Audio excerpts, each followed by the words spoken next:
தூக்கு தண்டனை தேவையா தேவையில்லையா? இல்லை, அது தேவையில்லாத ஒரு விஷயம் தானே. சிறுமிகளுக்கு பெண்களுக்கு நிறையா தமிழ்நாட்டில் வந்து குற்றங்கள் நடந்துட்டு இருக்கு. இப்போ தண்டனைகள் குறைஞ்சிருச்சு அப்படின்னா அந்த பயம் வந்து குறைஞ்சிடும் இல்லையா? நம்ம என்ன வேணா பண்ணலாம் அப்படி தண்டனை கூடாதுன்னு சொல்லுங்க. ஒரு வழியில் பார்த்தீங்கன்னா தண்டனைன்ற பேரில் நீங்கள் மரண தண்டனை கொடுக்கறது கூட கொலை தான். சின்ன சின்ன பட்ஜெட் படங்களாக தேர்ந்தெடுத்து நடிக்கிறீங்க, அது நல்ல படங்களாகவும் இருக்குது. எப்படி அதை பண்ணுறீங்க சார்? உண்மை சொல்லணும்னா அந்த மாதிரி பட்ஜெட் தான் நமக்கு வருது. நான் போயிட்டு திடீர்னு ஒரு 50 கோடி பட்ஜெட்டில் நான் நடிக்கிறேன் அப்படின்னு சொன்னோன்னா அது வேலைக்கு ஆகாது. நம்மளால் வந்து நம்ம கூட ஒர்க் பண்ணுற டேரக்டருக்கும் நம்ம ப்ரொடியூசருக்கும் எல்லாருக்குமே லாபம் இருக்க மாதிரி படங்கள் நம்ம பண்ணணும். அந்த மாதிரி படங்கள் தான் சூஸ் பண்ணணும் கண்டிப்பாக. அந்த படம் மாதிரி சொல்லலை, என்னோட ரோல் வந்து எனக்கு அது மேட்ச் ஆச்சு, சென்டிமெண்ட்லாக ஹிட் ஆச்சு. ஏன்னா என் பாட்டி ஞாபகம் வந்தாங்க. உள்ளே வருவாங்க, அந்த கேரக்டருக்குள்ளே வருவாங்கன்றதுக்கு இட்லி கடை படமும் ஒரு காரணம். சார் எத்தனை நாள் 20 டேஸ்க்குள்ளே ஒரு படமே முடிச்சிட்டோம். அப்போ நீங்கள் பார்த்துக்கோங்க எவ்வளோ ஷியோர் அண்ட் எவ்வளோ குவிக்காக இருப்பாருன்னு. இப்போ நம்மலாம் வந்து ஷூட் பண்ணிவிட்டு அப்புறம் எடிட் பண்ணுவோம். அவர் வந்து எடிட் பண்ணிட்டு தான் ஷூட்டுக்கே வருவார். சீரியஸாக ஸ்கிரிப்ட்ல எடிட்டிங் இருக்கும். இப்போ கருப்பு படம் பார்த்தோம். கருப்பு படத்திலே அவர் என்ன சொல்ல வராங்க, தண்டனை தப்பு பண்ணுறவன் இருந்தால் தானே முதல்ல உள்ளே நடக்கும். தப்பே நடக்கலைன்னா ஜெயிலுக்கு போயிட்டு வந்த எத்தனை பேர் வந்து குற்றவாளியாகவே தொடர்றாங்க. இந்த ஜெயில் வாழ்க்கை வந்து எனக்கு வேற ஒரு லைஃப்பை கொடுத்துருக்கு. எவ்வளோ பெரிய எழுத்தாளராக இருக்காங்க. பேரறிவாளன் அவர் வந்து லாயர் ஆயிட்டாரு. ஃபர்ஸ்ட் பேரறிவாளன் தான் வச்சேன். சரி, மக்கள் அதை வந்து வேற மாதிரிலாம் கன்வெர்ட் பண்ணிடுவாங்கன்றதுக்காக. சரி, பாரதி ராஜா, பாலச்சந்தர், பாலு மகேந்திரா, மணிரத்னம் இவங்கள்ட்ட இருந்து இன்ஸ்பயர் ஆகாமல் மோட்டிவேட் ஆகாத ஃபிலிம் மேக்கர்ஸே கிடையாது. அவங்கள தாண்டியெல்லாம் நீங்கள் படம் பண்ண புதுசாக ஒரு விஷயம்லாம் பண்ண முடியாது. அப்படி யாராவது சொன்னாங்கன்னா போய். ஜான்வி கபூர் மேம் வந்து பார்த்தீங்கன்னா சமீபமாக ஒரு விஷயம் வந்து பேசினாங்க. கேமரா ஆங்கிள்ஸ்லாம் வந்து தப்பாக வச்சுருக்காங்க அப்படின்னு. நம்ம இண்டஸ்ட்ரியில் அந்த மாதிரியான விஷயங்கள்லாம் நடக்குதா? அந்த மாதிரி ஃபார்ச்சுனேட்லி எனக்கு இல்லை. நம்ம படத்தில் அந்த ஃபர்ஸ்ட் நைட் சீனை பற்றியே சொல்லுங்கள். ஆச்சி மசாலா, எந்த சமையலும் ருசி தேடும் ரகசியம். 20 ரூபாய்.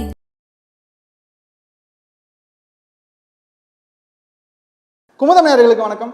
ஸோ தமிழ் சினிமாவில் வாரம் ஆரவாரமாக நிறைய படங்கள் வந்துட்டு இருக்கு. அந்த வகையில் விரைவில் திரைக்கு வரவிருக்கின்ற லக்ஷ்மிநாதன் கொலை வழக்கு அந்த படத்தினுடைய குழுவினர் தான் இன்றைக்கி நம்ம கூட இணைஞ்சிருக்காங்க. அவங்க கூட பேசுறதுக்கு கலந்துரையாட நிறைய விஷயங்கள் இருக்குது. வாங்க பேசலாம். சார் வணக்கம். நல்லா இருக்கீங்களா எல்லாரும்? நல்லா பாருங்க சார், நான் வந்து படத்தினுடைய பூஜையிலேருந்தே கவனிக்கிறேன் சார். எந்த கொள்கையை பேச போகிறீங்களோ இல்லை என்ன விஷயத்தை பேச போகிறீங்களோ அப்படிங்கிற எனக்கு ஒரு குழப்பம் இருந்துச்சு. இந்த பக்கம் பார்த்தா திராவிட கழக தலைவர் இருக்காரு, இந்த பக்கம் பார்த்தா பாண்டே சார் இருக்காரு, அந்த பக்கம் பார்த்தா கவிதா பாரதி சார் இருக்காரு. என்ன எல்லாமே கலந்து இருக்குது, இவர் என்ன சொல்ல வர்றாரு அப்படிங்கிற ஒரு வலதுசாரி எல்லாமே இருக்காங்க. என்ன பேச போறாரு அப்படிங்கிற ஒரு ஹூக் இருக்கு சார். ஓகே, இங்கே வந்து இந்த லட்சுமிகாந்தன் கொலை வழக்கை பொறுத்த வரைக்கும் ஒரு தனிப்பட்ட மனுஷன் வந்து வலதுசாரியா இடதுசாரியா அவங்களுடைய கொள்கையை பற்றி பேசுகிற படமே கிடையாது. இங்கே வந்து பாண்டே சார் வந்து ஒரு நடிகர். ஓகே. கவிதா பாரதி வந்து ஒரு எழுத்தாளர், திரைக்கதை வசனம் எழுதுகிற ஒரு எழுத்தாளர். கம்யூனிஸ்ட் கொள்கைகளில் நிறைய ஈடுபாடு கொண்டவர் அவர். இந்த பக்கம் சுப வீரபாண்டியன் வந்து என்ன இதில் ஒரு சின்னதாக ஒரு ஆங்கரிங் ரோல் பண்ணியிருக்காரோ அவர் வந்து என்னுடைய பாயிண்ட் ஆஃப் வியூ என்ன இருக்கோ அதை சொல்கிற ஒரு நெரேட்டராக வராரு. ஸோ இங்கே வந்து அப்படி பார்த்தீங்கன்னா எல்லா படத்துலையுமே வெவ்வேறு கொள்கைகள் இருக்கிறவங்கலாம் சேர்ந்து படம் பண்ணுறாங்க. இங்கே வந்து ரொம்ப ப்ராமினெண்ட்டாக தெரியுது, அவ்வளோதான். அதர்வைஸ் அவங்களுடைய கொள்கைக்கும் இந்த படத்துக்கும் சம்மந்தம் கிடையாது. இது என் கொள்கையை பற்றி ஒரு படம் ஆக்சுவலாக. ஓ, அப்படியா சார்? ஆமாம், கொள்கை இந்த சென்ஸ் என்னுடைய கருத்தை வந்து நான் முன்வைக்கிறேன். முன் வச்சு இந்த கருத்தை வந்து நீங்கள் வந்து ஏற்றுக்கணும்னு கூட சொல்லலை. இது என்னுடைய கருத்து, அதுக்கு எதிர்கருத்தும் வைக்கிறேன். அதே படத்தில் அதோட எதிர்கருத்து என்னவா இருக்குன்றதையும் வைக்கிறேன். ஒரு சின்ன டிபேட்டான படம் இது.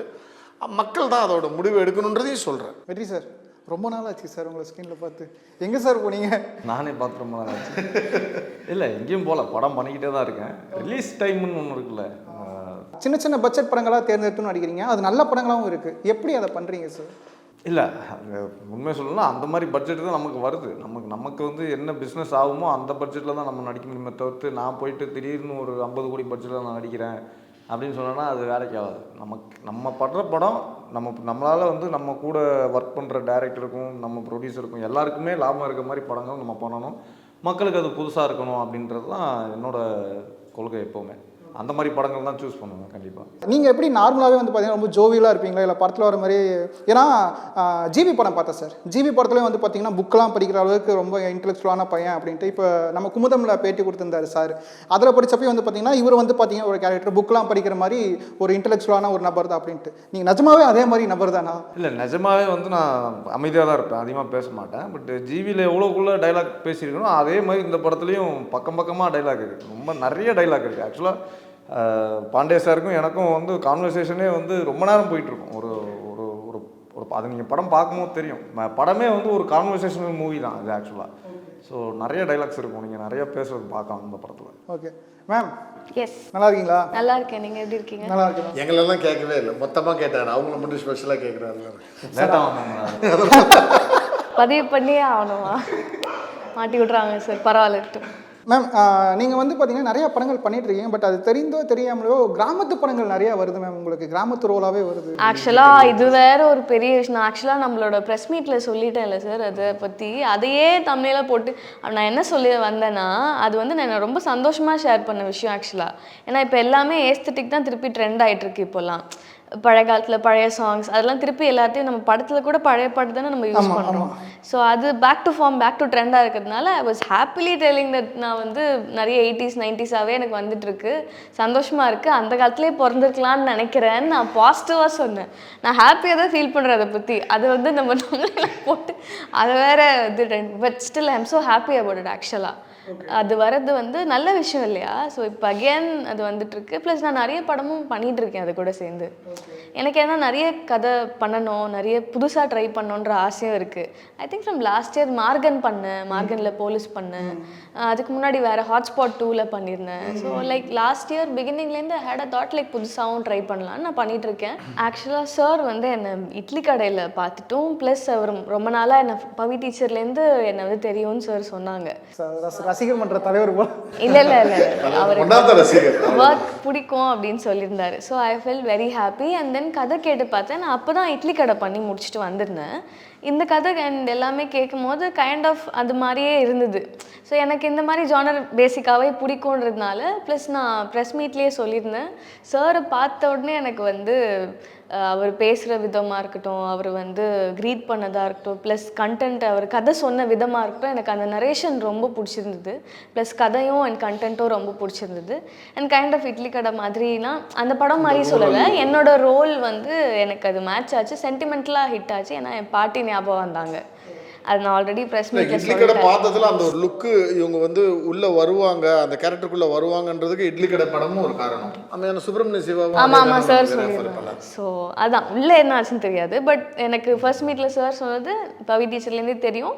ப்ளஸ் இட்லி கடை பார்த்தேன் அது மட்டும் சொன்னாங்க. So I was happy working in this film. நீங்கள் வந்து டைரக்ஷன் பண்ணுறீங்க அப்படிங்கிறத தாண்டி எனக்கு என்ன மாதிரி பல பேருக்கு வந்து பார்த்தீங்கன்னா ஒரு இன்ஸ்பிரேஷனாக இருக்கீங்க சார்.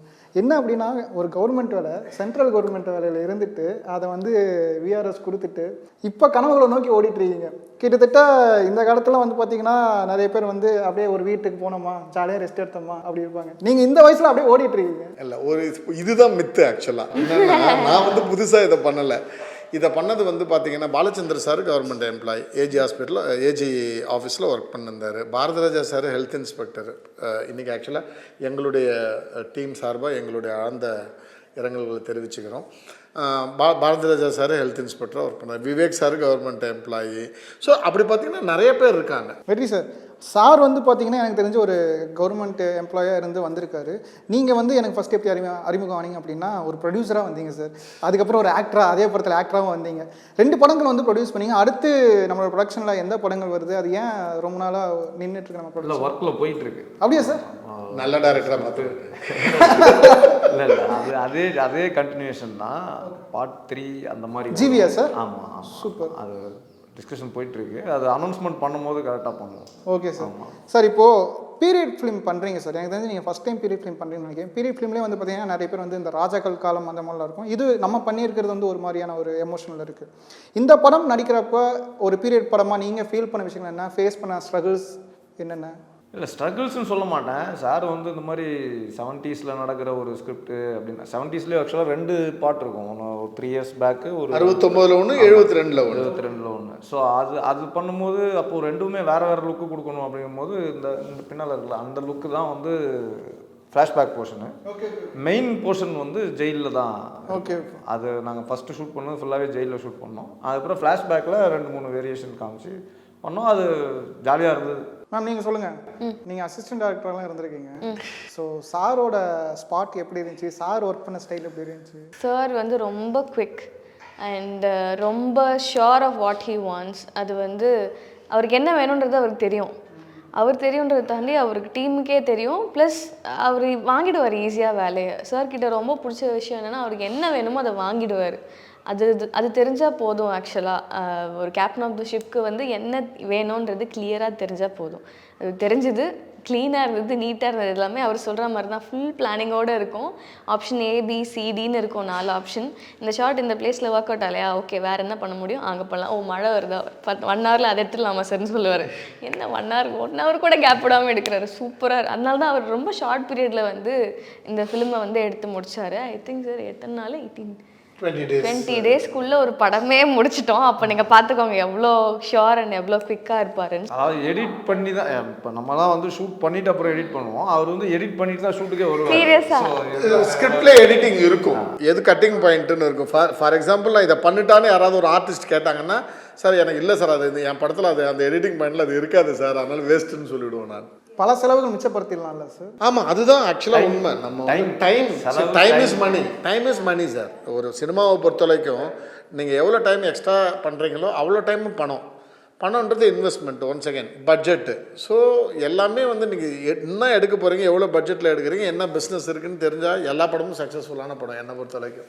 Correct sir. ஸோ அதனால ஸோ ஹாப்பி, ரொம்ப குயிக்காக போயிடுச்சு. சார் நீங்கள் நிறைய படங்கள் வந்து கனடாவில் இயக்கியிருக்கீங்க அப்படின்ட்டு தெரியும் சார். அதை தாண்டி வந்து தமிழ் திரையுலகிலே வந்து பார்த்தீங்கன்னா நிறைய படங்களுக்கான ஸ்கிரிப்ட் டாக்டராகவும் கதையை கேட்குற இலாக்காலலாம் இருந்திருக்கிறதா நான் கேள்விப்பட்டிருக்கேன். உங்கள் ஃப்ரெண்ட்ஸும் சொன்னாங்க. ஆமாம், கேள்விப்பட்டேன் சார். ஸோ அதனால் வந்து உங்கள் மூலியமாக நீங்கள் உருவாக்கின கொண்டு வந்த படங்கள் எதாவது இருக்காது? இல்லை, ஒரு விஷயம் என்னென்னா, நான் ட்ரைடன் ஆர்ட்ஸ்க்கு மட்டும் ஒரு அவர் என்னுடைய ட்ரைடன் ஆர்ட்ஸோட ப்ரொடக்ஷன் வந்து கன்னடத்தில் பண்ணார் ரவி சார். அந்த படத்தோட டைரக்டர் நான். ஸோ அவருக்கு எனக்கான ஃப்ரெண்ட்ஷிப் ஒரு 20 வருஷம் ஃப்ரெண்ட்ஷிப்பு. ஸோ திடீர்னு சென்னையில் இருக்கிறப்ப, திடீர்னு ஒரு 3 மாதம் இருக்கிறப்ப, நடுவில் ஃப்ரீயாக தானே இருக்கீங்க, கம்பெனியில் வந்து கதை கேளுங்க அப்படின்னு சொல்லுவார். அப்படி கேட்டது தான். இன்ஃபேக்ட் உங்கள் ஃப்ரெண்ட்ஸ் எல்லாம் நிறையா சொல்லியிருப்பாங்க. உங்கள் ஃப்ரெண்ட்ஸ் எல்லாம் நிறைய பேர் கதை சொல்லியிருக்காங்க எனக்கு. அதில் நான் சூஸ் பண்ண ஒன் ஆஃப் த ஸ்ட்ராங் கதை வந்து அயோத்தியா நான் ரொம்ப ரெக்கமெண்ட் பண்ணேன். மந்திரமூர்த்தி வந்து கதை சொன்னப்போ நான் ஒரு 3 வாட்டி அந்த கதையை கேட்டுட்டு ரவி சார் கிட்டே இதுதான் சார் ஃபஸ்ட்டு ஷூட் பண்ணணும் நம்ம அப்படின்னு சொன்னேன். நான் ஒரு கதை வந்து அயோத்தி. பட் நல்ல கதைகளை ரொம்ப ஸ்ட்ராங்காக சொல்லுவேன் நான். பாருங்கள், 5 வருஷத்துக்கு முன்னாடி கேட்ட ஒரு கதை இப்போ ஷூட்டிங் போகிறாங்க. நான் ரொம்ப ஸ்ட்ராங்காக இல்லை சார் இந்த படம் ஒர்க் ஆகும்னு சொல்லி. ஆனால் ஒரு 5 வருஷமாக அந்த டெசிஷன் எடுக்கல ரவி சார். இப்போ எடுத்து ஷூட்டிங் போகிறாங்க. நான் மட்டுமே கிடையாது, நான் சொல்கிற படத்தை மட்டுமே அவர் எடுப்பார்னு சொல்ல வரல. நான் வந்து எனக்கு அந்த கதையை பிடிச்சா ரொம்ப ஸ்ட்ராங்காக அவர்கிட்ட சொல்லுவேன், இதை போங்கன்னு சொல்லி சொன்னால் ஒரு படம் இப்போ போகிறாங்க. வெற்றி சார்னாலே வந்து பார்த்தீங்கன்னா ஒரு திகிலான படம், ஒரு க்ரைமான படம், ஒரு இன்வெஸ்டிகேஷன் படம் அப்படிங்கிற ஒரு விஷயம் இருக்குது. தலைவர் அதுக்கேற்ற மாதிரி வந்து பார்த்தீங்கன்னா அவர் பண்ணுறது எல்லாமே அந்த மாதிரி தான் பண்ணிகிட்ருக்காரு. இந்த காம்போ எப்படி செட் ஆச்சு, இதனுடைய அவுட்புட் எந்த அளவுக்கு நாங்கள் எக்ஸ்பெக்ட் பண்ணலாம்? ஃபஸ்ட்டு எப்படி நீங்கள் இந்த ஸ்கிரிப்டுக்குள்ளே வந்தீங்க? இல்லை, இது ஃபஸ்ட்டு இது திகிலான படமே கிடையாது. நீங்கள் டைட்டில் நேம் ஆமாம், ஒரு க்ரைம் இருக்குது, அவ்வளோதான். ஒரே க்ரைம். அதை ஒரு காமனான ஒரு பர்சன் வந்து அவனோட லைஃப் எப்படி ஒரு 3 இயர்ஸில் சேஞ்ச் ஆகுது அப்படின்றது தான். அதில் ஒரு முக்கியமான அவர் சொன்ன மாதிரி ஒரு டிபேட் பண்ணுற மாதிரி ஒரு கான்செப்ட் உள்ளே வச்சுருக்காரு. அதை அவரே சொல்லிட்டார், அதான் தூக்கு தண்டனை வேணுமா வேண்டாமா அப்படின்ற கான்செப்ட் நோக்கி தான் போகும். ஸோ இதில் த்ரில்லிங்லாம் எதுவுமே கிடையாது. நீங்கள் சொல்லுங்கள், தூக்கு தண்டனை தேவையா தேவையில்லையா? இல்லை, அது தேவையில்லாத ஒரு விஷயம் தானே. அதனால தான் நாங்கள் டீமாக சேர்ந்துருக்கோங்க. அப்படிங்களா? அவரோட கருத்து ஆல்ரெடி கைண்ட் சோல்ஸ் இந்த வேர்ல்ட். அதனால சார், ஆனால் தண்டனைகள் குறைஞ்சா வந்து பார்த்தீங்கன்னா இப்போ நிறைய நடக்குது. சிறுமிகளுக்கு, பெண்களுக்கு நிறையா தமிழ்நாட்டில் வந்து குற்றங்கள் நடந்துகிட்ருக்கு. இப்போ தண்டனைகள் குறைஞ்சிருச்சு அப்படின்னா அந்த பயம் வந்து குறைஞ்சிரும் இல்லையா? நம்ம என்ன வேணால் பண்ணலாம் அப்படி. தண்டனை கூடாதுன்னு சொல்லுங்க, மரண தண்டனை கூடாதுன்றது தான் சொல்கிறோம். தண்டனைகள் இப்போ அதுதான். இப்போ இந்த படத்தில் டிபேட்டே என்னன்னா, தண்டனைகள் வேணான்றது படம் கிடையாது. ஒருத்தனும் சாவடிச்சான். சாவடிச்சதுக்கு பதில் இவனை சாவடிக்கணும்னு சொல்கிற ஒரு அந்த இது விஷயம் இருக்குல்ல, அது கிடையாது. ஒரு வழியில் பார்த்தீங்கன்னா தண்டனைன்ற பேரில் நீங்கள் மரண தண்டனை கொடுக்கறது கூட கொலை தான் அப்படின்றது தான் படம். இதை இன்னொரு கேரக்டர் நான் சொல்லுவேன், இல்லை தண்டனை வேணும்னு சொல்லுவோம். உங்களை மாதிரி தண்டனை வேணும், நானும் கேள்விக்காக தான் இல்லை சொல்கிறேன், இப்போ ஒரு டிபேட்டுக்காக தான் சொல்கிறேன். ஸோ படம் ரிலீஸ் ஆனதுக்கப்புறம் நீங்களே பப்ளிக் கிட்ட போய் படத்தை பற்றி இந்த மாதிரி கேள்வி கேளுங்க. ஓகே, இது இந்த சைடா அந்த சைடா அப்படின்றது எவ்வளோ மெஜாரிட்டி வருது. இப்போ கருப்பு படம் பார்த்தோம். கருப்பு படத்திலே அவர் என்ன சொல்ல வராங்க, தண்டனை தப்பு பண்ணுறவன் இருந்தால் தானே முதல்ல உள்ளே நடக்கும். தப்பே நடக்கலைன்னா ஓகே, தப்பு பண்ணுறவங்க தான் தண்டனை கொடுக்குமா வேணாம், தப்பே பண்ணாதீங்கன்றேன். அந்த அளவுக்கு மக்களுக்கு நம்ம சொல்லி கொடுத்துட்டோம்னா பிரச்சனை. அதே மாதிரி இன்னொரு விஷயம் எனக்கு எப்பவுமே டிபேட்டில் வருது, ஜெயிலுக்கு போயிட்டு வந்த எத்தனை பேர் வந்து குற்றவாளியாகவே தொடர்றாங்க, எவ்வளோ பேர் வந்து ரியலைசேஷன் பண்ணி இல்லை இந்த ஜெயில் வாழ்க்கை வந்து எனக்கு வேற ஒரு லைஃப்பை கொடுத்துருக்கு, எவ்வளோ பெரிய எழுத்தாளராக இருக்காங்க. தியாகு சார் மாதிரியான ஆட்களில் இப்போ தியாகு பேரறிவாளன் அவர் வந்து லாயர் ஆகிட்டாரு. ஃபர்ஸ்ட் ஆஃப் ஆல் அவர் குற்றவாளியே இல்லை அவரை பொறுத்த. ஸோ அவரை நம்ம குற்றவாளி லிஸ்ட்டில் சேர்க்க வேணாம். பட் அவர் தண்டனைக்குரிய ஒரு குற்றவாளியை கோர்ட்டு சொல்லியிருக்கு. பட் அவருடைய வாதத்தை படி பார்த்தா அவர் குற்றவாளி கிடையாது. எனக்கு என்னன்னே தெரியாமல் பேட்டரி வாங்கி கொடுத்தாங்க, எது கேட்குறாங்கன்னே தெரியாது, நான் பேட்டரி வாங்கி கொடுத்தேன்னு சொன்னேன். ஆக்சுவலாக அறிவுன்னு தான் இவர் பேர் வச்சுருக்கேன், அறிவுமதின்னு தான் வச்சுருக்கேன். ஃபஸ்ட்டு பேரறிவாளன் தான் வச்சேன்.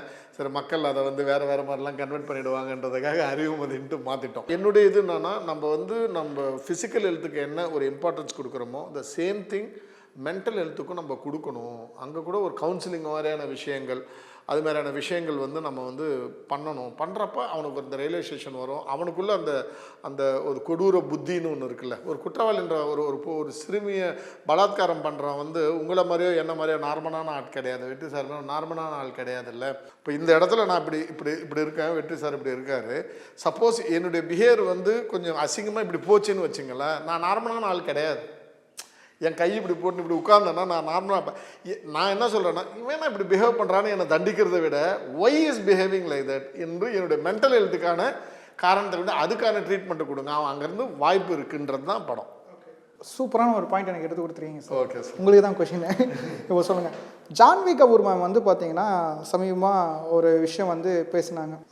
என்னை வந்து படத்தில் வந்து தப்பாக போர்ட்ரேட் பண்ணியிருக்காங்க, கேமரா ஆங்கிள்ஸ்லாம் வந்து தப்பாக வச்சுருக்காங்க அப்படின்னு. ஸோ ஒரு வளர்ந்து வரும் ஹீரோயினா நீங்கள் அதை பற்றி என்ன நினைக்கிறீங்க? நம்ம இண்டஸ்ட்ரியில் அந்த மாதிரியான விஷயங்கள்லாம் நடக்குதா? உங்ககிட்ட ஒரு கதை சொல்லிட்டு கேமராவில் காட்டுறப்போ, படத்தில் காட்டுறப்போ ஹீரோயின்ஸை தப்பாக போர்ட்ரேட் பண்ணுறது அந்த மாதிரி? அதை பற்றி உங்களுக்கு தெரியாட்டினா சொல்லிடுறேன் வேணா, இது அப்புறமா நீங்கள் பதில் சொல்லுங்கள். பெத்தி படத்தை பற்றி தெரியாட்டினா என்னென்னா, ரொம்பவும் டெலிபரேட்டாக அவங்கள வந்து எக்ஸ்போஸ் பண்ணியிருப்பாங்க. அப்புறம் ராம் சரணும் டைலாகாகவும் அதை சொல்லுவார், சிலவங்களுக்கு வந்து பார்த்தா லவ் வரும், சிலவங்களுக்கு ஃபீல் பண்ணி எனக்கு தொட்டால் தான் லவ் வரும். ஓகே, முதல்ல வந்து அந்த பெத்தின்ற படம் நான் பார்க்கல. மேபி பார்த்துருந்தா அதை பற்றி எனக்கு தெரிஞ்சிருக்கோன்னு நினைக்கிறேன், அதை பற்றி பேசி முடிஞ்சிருக்கோம் நிஜமாவே. பட் எனக்கு தெரியாதனால அது எனக்கு தெரில ஜான்வி கபூர் என்ன சொன்னாங்களாம். பட் பேசிக்காக நீங்கள் கேட்ட கொஷனுக்கு வந்து மேபி சொன்னது ஒன்று அண்ட் வைக்கிற ஆங்கிள்ஸ் படத்தில் ஏதாவது நீங்கள் ஃபேஸ் பண்ணியிருக்கீங்களா? அந்த மாதிரி ஃபார்ச்சுனேட்லி எனக்கு இல்லை. நம்ம படத்தில் அந்த ஃபர்ஸ்ட் நைட் சீனை பற்றி சொல்லுங்கள், எவ்வளோ அழகாக நம்ம ஹேண்டில் பண்ணுவோம். இல்லை என்ன எடுக்க போகிறோன்றது இல்லை சார், எனக்கு இல்லை அவர் ஜென்ரலாக கேட்டார் வேறு ஏதாவது படத்தில் அப்படி ஃபேஸ் பண்ணியிருக்கீங்களா? பர்சனலாக நான் ஃபேஸ் பண்ணது இல்லை ஆக்சுவலாக.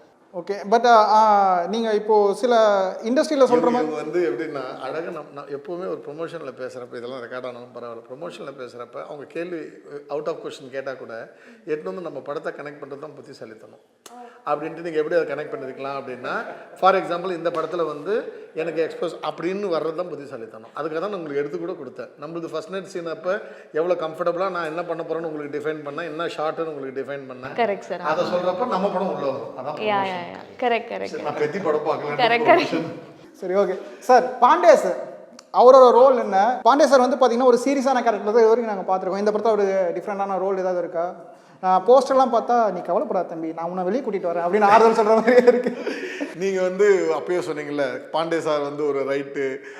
ஆக்சுவலாக என்னென்னா, எப்போவுமே வந்து பாண்டே சார் வந்து கவர்மெண்ட்டோட பாலிசி என்ன இருக்கோ, ஓகேங்களா, நல்ல பாலிசி எதுவாக இருந்தாலும் சரி அதை வந்து ரொம்ப சப்போர்ட் பண்ணி பேசுகிற ஒருத்தர். பர்டிகுலராக இப்போ வந்து ஒரு யூனியன் கான்ஸ்டியூஷன் ரிலேட்டடாக என்ன இருக்குன்னு, இப்போ எனி சிட்டிசனுக்கு அந்த ரெஸ்பான்சிபிலிட்டி இருக்குது. என்ன ரெஸ்பான்சிபிலிட்டி தட் ஒரு சிட்டிசனாக நீங்கள் கான்ஸ்டியூஷனில் என்ன இருக்கோ அதை வந்து நீங்கள் ஃபாலோ பண்ணணும். உங்களுக்கு ஸ்பெஷல்லாம் நீங்கள் வந்து ரொம்ப ஸ்பெஷல்லாம் கிடையாது, எல்லாருக்கும் காமனான ஒரு விஷயம். அதை ஃபாலோ பண்ணுற ஒரு பர்சன் வந்து பாண்டே சார். உங்களுக்கு தெரியும். ஓகேங்களா. ஸோ இந்த படத்தில் என்னென்னா கவர்மெண்ட்டோடைய பாலிசி ஜுடிஷியல் சிஸ்டத்தை பற்றி ரொம்ப ஸ்ட்ராங்காக இது சரி, கவர்மெண்ட்டில் என்ன கான்ஸ்டியூஷனாக என்ன டிஃபைன் பண்ணியிருக்காங்களோ அது சரின்னு பேசுறதுக்கு ஒரு கேரக்டர் தேவைப்பட்டுச்சு. ரொம்ப ஸ்ட்ராங்கான லென்த்தி கேரக்டர் அது படத்தில். ஸோ அப்போ நாங்கள் யோசித்தப்ப ரியல் லைஃப்பில் யார் அது மாதிரி ஒரு பர்சன் இருக்கிறா அப்படின்னு பார்க்குறப்ப பாண்டே சார் வந்து ரொம்ப அதுக்கு க்ளோஸான ஒரு பர்சன். நீங்கள் கான்ஸ்டியூஷன் எதிராக வந்து கான்ஸ்டியூஷன் ராங்குங்கன்னு பாண்டே சார்கிட்ட நீங்கள் வாதாடவே முடியாது. அப்படியேப்பட்ட ஒரு நபர் தேவைப்பட்டாங்க. அப்போ எனக்கு பாண்டே சார் சரியான ஒரு நபராக பட்டார். சுப்பிரமணிய சிவா சார் மூலமாக அப்ரோச் பண்ண இந்த படத்தில் ஒரு பாதி பேர் சுப்பிரமணிய சிவா சார் மூலமாக தான் அப்ரோச் ஆனவங்க. ஸோ அப்ரோச் பண்ணப்போ அவருக்கும் அது பிடிச்சிருந்துச்சி. ஆனால் கேட்டார், இவ்வளோ ஸ்ட்ராங்கான விஷயத்தை எடுக்கிறீங்களே பரவாயில்லையான்னாரு. ஒன்றும் பரவாயில்ல சார், ஒரு 100ல் ஒரு படமாக இதை ஆகக்கூடாது, தனியாக நிற்கணும் இந்த கான்செப்ட், பண்ணலாம் சார். ஸ்கிரிப்ட் படித்தார், பிடிச்சது, வந்து பண்ணி கொடுத்துட்டு போனார். சார் இயக்குனர் பாரதிராஜா சார் வந்து மறைஞ்சிட்டாரு சமீபத்தில். அவர் கூட உங்களுக்கான ஒரு உறவு? பெரிய உறவெல்லாம் கிடையாது. சினிமா எனக்கும் பாரதிராஜா சாருடைய சினிமாவுக்கும் எனக்கும் ஏற்பட்ட உறவு தவிர பெரிய உறவு இருக்கிறதுக்கு வாய்ப்பே கிடையாது. ஒன்று வந்து ரொம்ப ஸ்ட்ராங்காக சொல்லுவேன், சினிமா வந்து இலக்கியமாக மாற்றின ரொம்ப சில டைரக்டர்ஸ் தான் இருக்காங்க. மகேந்திரன் சார் மாதிரி, பாலு மகேந்திரா சார் மாதிரி இலக்கியமாக மாற்றினவங்க இருக்காங்கல்ல, அதில் பெரும் பங்கு வந்து பாரதிராஜா சாருக்கு உண்டு. எனக்கு வந்து 2 அனுபவம் தான். ஒன்று வந்து நானும் சுந்தர்னு ஒரு ஃப்ரெண்டு யதார்த்தமாக ஒரு 5-6 இயர்ஸ்க்கு முன்னாடி வசந்த் பவன், நம்ம வடபழனி வசந்த் பவன் கிட்டே நின்றுந்தப்போ பாரதி சார் அங்கே வந்திருந்தார். அங்கே எனக்கு சந்திக்கிற ஒரு வாய்ப்பு அவர்கிட்ட கிடைச்சிது.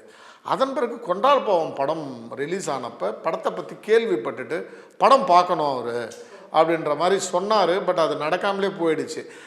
அவர் வந்து கொஞ்சம் ஏதோ ட்ரீட்மெண்ட்டில் இருந்தார். அவர் சொல்கிற ஸ்கெடியூலுக்கு என்னால் படம் போட முடியல. இதே மாதிரி போயிட்டு அதன் பிறகு மோஸ்ட்லி அவர் அமேசானில் பார்த்தாரா இல்லையான்னு எனக்கு கூட தெரியல. இதுவாக தான். பட் உறவுன்னு கேட்டிங்கன்னா எனக்கு மட்டும் கிடையாது, இங்கே இருக்கிற எல்லாருக்குமே சரி, அவருடைய படங்கள் கூட இருக்கிற உறவே பெரிய உறவு. அவ்வளோ அப்படி தான் நான் சொல்லுவேன். நீங்கள் அவரை பார்த்து இன்ஸ்பயர் ஆன விஷயங்கள் எதாவது சார்? இப்போ நிறைய விஷயங்கள் இருக்குது. எடிட்டிங் பேட்டர்னு, ஒரு சீனு முடிஞ்சு அடுத்த சீனுக்கு போகிறதுக்கு முன்னாடியே அடுத்த சீனோட ஒரு லீடை கொண்டு வந்து கொடுக்கறது, இது மாதிரியான விஷயங்கள். ரூரலாக என்னென்ன விஷயங்கள் இந்த படத்தில் நாங்கள் பேசியிருக்கிறோமோ நிறைய பாரதிராஜா சார் ஸ்டைல் இருக்கும். சாங்கில் அந்த விஷயங்கள் இருக்கும். அதேமாதிரி கதையில் ஒரு சாங்கில் பார்த்தீங்கன்னா அதில் ஒரு கதை சொல்லுவார். நாங்கள் வந்து டூயட்டில் ஒரு கதை சொல்லியிருக்கோம். ஸோ இது மாதிரி நிறைய சரி, பாரதிராஜா, பாலச்சந்தர், பாலு மகேந்திரா, மணிரத்னம் இவங்கள்ட்ட இன்ஸ்பயர் ஆகாமல் மோட்டிவேட் ஆகாத ஃபிலிம் மேக்கர்ஸே கிடையாது. அப்படி யாராவது சொன்னாங்கன்னா இல்லை, இன்க்ளூடிங் பார்த்திபன் சாரோட டைலாக் ஸ்டைல், இது மாதிரி பாக்யராஜ் சாரோட ஸ்க்ரீன் பிளே ஸ்டைல், இந்த சீனியர் லீக் யார் இருக்காங்களோ இவங்கள்ட்ட எல்லா ஃபிலிம் மேக்கர்ஸும் நானும் இப்போ எனக்கும் ஏஜ் வைஸ் பார்த்தீங்கன்னா நானும் ஒரு 23 இயர்ஸ் இருந்தால் கூட பாலச்சந்திர சார்லாம் அதுக்கு முன்னாடியே படம் பண்ணுவார். அங்கேருந்து நிறையா விஷயங்களை கேரி பண்ணினேன். ஸோ அவங்கள தாண்டியெல்லாம் நீங்கள் படம் புதுசாக ஒரு விஷயம்லாம் பண்ண முடியாது. அப்படி யாராவது சொன்னாங்கன்னா போய். ரொம்ப நன்றி சார். படம் வந்து கண்டிப்பாக ஒரு மிகப்பெரிய வெற்றி அடைக்கும். உங்களுடைய அடுத்த கட்ட முயற்சிகளை ஒன்று வந்து பார்த்தீங்கன்னா நல்லா வெற்றி அடையிறதுக்கும் சிறக்கிறதுக்கும் குங்குமம் சார்பாகவும் என்னுடைய சார்பாகவும் வாழ்த்துக்கள் சார். நன்றி. குங்குமம் எங்களுடைய பெரிய நன்றி. ஏன்னா இவ்வளோ பெரிய ஒரு மேக்சின், அதுவும் டிஜிட்டல் பிளாட்ஃபார்மில் எங்களுடைய படத்தை ப்ரமோட் பண்ணி மக்கள் கொண்டு போய் சேர்றதுல உங்களுடைய பங்கு இருக்கிறதுல எங்களுக்கு ரொம்ப சந்தோஷம். நன்றி.